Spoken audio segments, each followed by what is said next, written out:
Hello, this is Gill Fielding, and this is what's caught my eye in the media this week. First of all, the FCA have pulled up insurance companies for overcharging existing customers versus new ones. And this is just a piece of evidence as to why it's so important to challenge your expenditure on a regular basis and to swap and switch if that's appropriate. Because it turns out that if you've been with the same insurance company for 5 years, you'll pay £238 on a standard home insurance policy versus £130 if you're a new customer. And with car insurance, you'll pay £370 versus £285 for a new customer. Now, the difference between those, if you take the home insurance and the car insurance, is £393. And it's not money you never had. You get that money because you saved it because of swapping from one to the other. And it got me to thinking that if you challenged all of your expenditure and saved money, you could actually invest that for the future and generate much more for your retirement, for example. So if we take that £393 and invest it at 10% over 25 years, it turns into £4,666.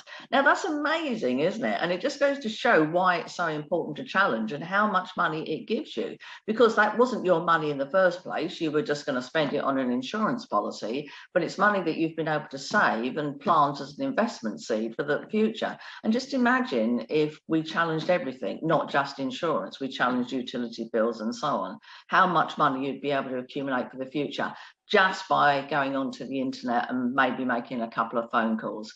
It really does pay to challenge your expenditure. I also see that the mortgage market has gone ballistic this week, and another provider has joined in with a 2-year fixed mortgage deal at 0.95%. Now, that's a rate that I could never have dreamt of in my younger days. That's less than 1%, 0.95% interest on a 2-year fixed rate mortgage. And it just goes to show that the mortgage companies want our business. They're desperate to get going post-pandemic, and so they're offering better and better deals. And also building societies and banks have got huge amounts of money on deposit with them nowadays, because many people have saved up during the pandemic, so they need to get that money back out earning in the marketplace, so they're creating great deals. And it's not only the first-time buyer market, the lower end of the market, that's getting these new deals. The big mortgages are also getting deals. And I read that Barclays have a mortgage for people that can afford it of between £2 and £10 million at 1.09%, or you can fix that for 5 years for 1.27%. Amazing. Just imagine having a £10 million mortgage at 1.09%. It's extraordinary. It's funny money. So you can borrow large amounts of money if you can afford it at really, really, really cheap prices, because the mortgage companies are desperate for business. And talking about affordability, they're even starting to relax their affordability criteria, because when I first started getting mortgages, they used to take 3 times your income as a parameter of affordability. Nowadays, they take 5 times your income as that measure, and some of the organisations are now flexing that out to 6 times your income. So they want to lend you more and at much cheaper rates. So if you're thinking about getting a mortgage in the near future, now might be the right time to jump into the marketplace. I also read that companies have feelings. It turns out from a piece of research done by the Institute of Directors that most directors and most companies now have some objectives that go beyond just the standard profitability or cash flow or sales. So they go beyond the monetary issues.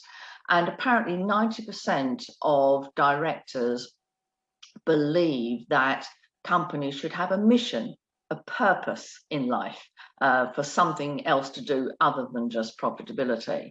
62% believe that companies should have objectives that go beyond just the financial. So they should have objectives that contribute to society, to the environment, to the community in some way.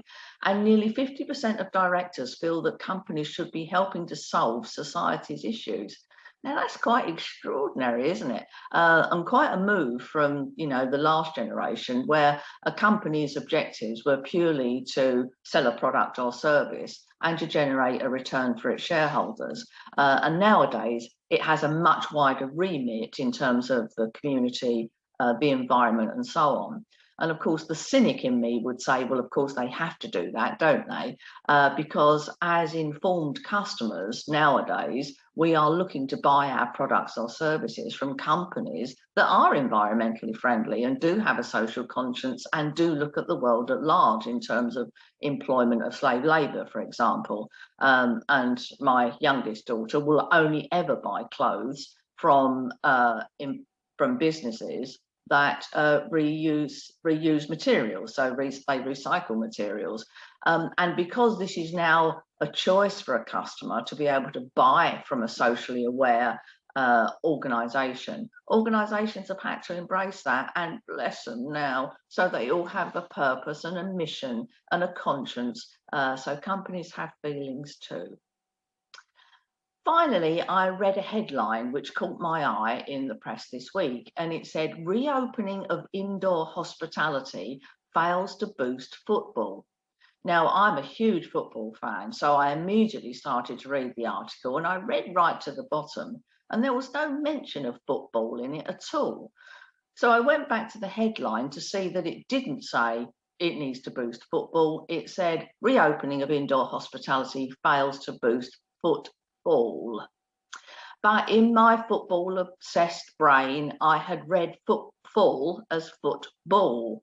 And it just goes to show that we see what we want to see, and we hear what we want to hear, and we read what we want to read. And we all have some goggles on that distort what we read in terms of our beliefs and our behaviours and our thinking and our mindset. So my mind is clearly thinking about football at the moment, so I read the headline as football.